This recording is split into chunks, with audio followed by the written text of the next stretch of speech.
Howdy do, fellow gamers. It's your boy, Ephram Oliver, back to drop another bombshell of a video on you. So I saw Detective Pikachu last night, and I had this wild idea, just hear me out, where I thought maybe I could sit in front of a camera, and what if I talked about what I thought of it? I know, it's kind of a novel concept. So before we get into the actual review, I want to point out that we have yet another movie with the name of the IP before the actual title of the movie. Super big pet peeve of mine. Spider-Man Into the Spider-Verse. That infuriated me. Now, Pokémon Detective Pikachu. That's like if the studio behind Bumblebee was like, no, Bumblebee isn't enough. People don't know what that is. We gotta have it called Transformers Bumblebee. Or they were like, Aquaman, people don't like Aquaman. It's gotta be DC Comics Aquaman. Heck, most people just say Infinity War with zero regard for the Avengers bit in the title. This needs to stop, Hollywood. We are not stupid.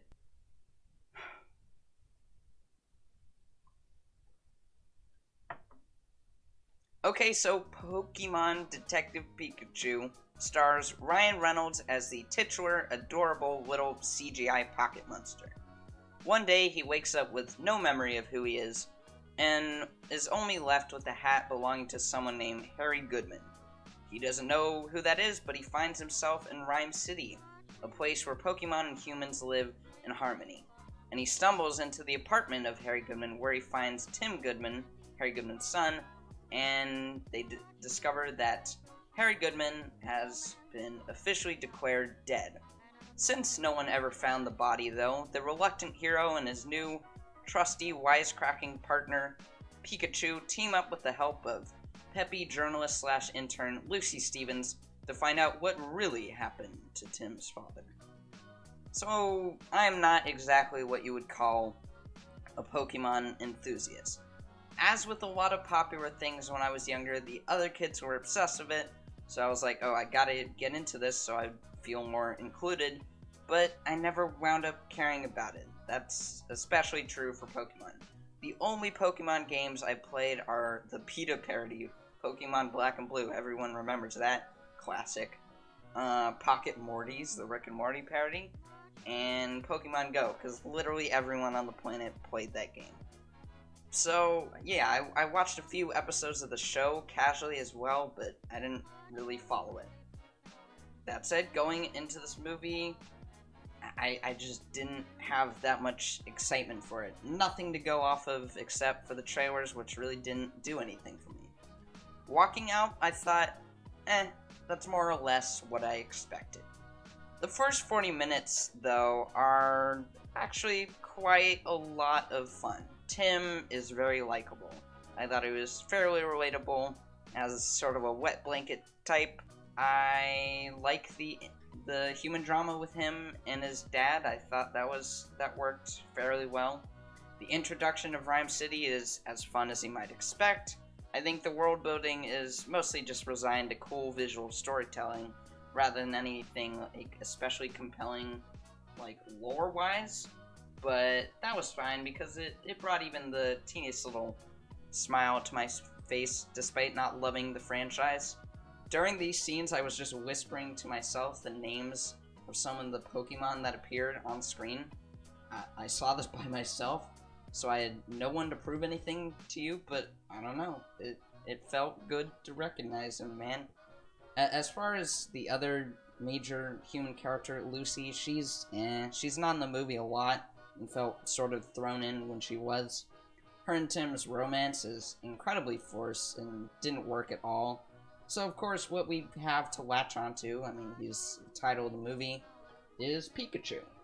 They definitely made him into a comedic character, and Ryan Reynolds was a bizarre casting choice, but also kind of perfect. My audience was laughing their butts off, and I was with them about half of the time, I'd say. The problem with Pikachu is just that he has so many jokes. You're too busy laughing at the last sarcastic little comment that you don't have time to laugh at the next. It's sort of a weird complaint. But beyond that, a lot of them just didn't really land for me. They weren't that funny.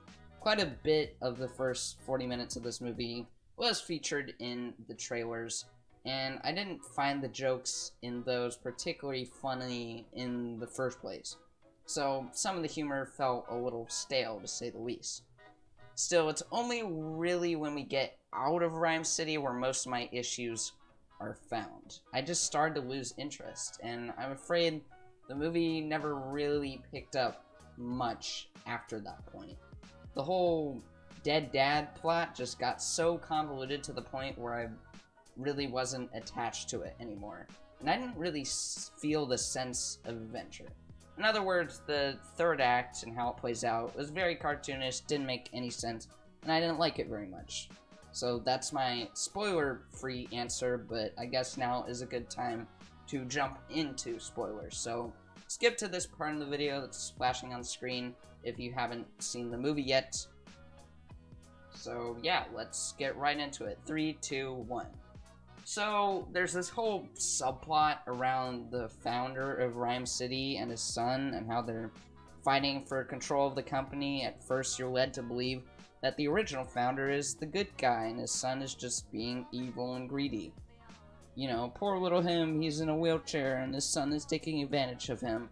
And then it turns out that actually it was the other way around, and the version of his son that we see for most of the movie is actually the, I guess, shape-shifting Pokemon Ditto. And also it turns out there's this random lady who we don't care about at all that also is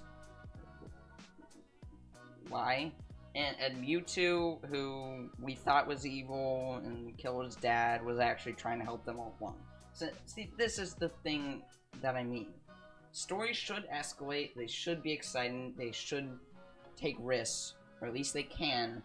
Maybe even be very twisty. But when it breaks logic past the point of enjoyment, I'm just not there. There just comes a point where it's at expense of the story and not in service of it. Now, there was one twist I really did like, but purely on novelty alone, and that's, of course, the reveal that Pikachu was actually Tim's daddy all along, and was just put into this body to keep him alive. Pikachu's just a regular Pokemon. Now, besides the fact that Pikachu is the only Pokemon that Tim could understand throughout the rest of the movie, there isn't a whole lot of foreshadowing towards this. Pikachu doesn't really act like a father figure at all, and I'd actually say that Tim was more of a father figure to him. I don't know, I guess they do have a similarly tumultuous relationship, but still, I just enjoyed it because who wouldn't want Ryan Reynolds as their dad? I don't have to think about the implications within the narrative. So overall, I quite enjoyed Detective Pikachu. It's about as good as you would expect from the first live-action studio film based on this franchise. And it's a dang masterpiece when you think about how the director of this, Rob Letterman, had a part in making this little gem possible. That's probably going to be a future video. If they make more Pokemon movies, which they probably will, I hope they go back to basics with a more simple premise, just Pokemon catching, battling, all that kind of stuff. I don't see this being a sequel-driven franchise exactly unless they bring Ash Ketchum into the mix. So maybe they could do like a light cinematic universe approach where like most movies center on different people with different adventures, but they just have some elements that they all share in common. I don't know, just pitching. As for this movie, I will give it a 6 out of 10. So, I hope you guys enjoyed this video. Leave a like if you did, subscribe, and ring the bell if you want to check out the rest of my content for some reason. And as always, I will see you in the next video. Bye.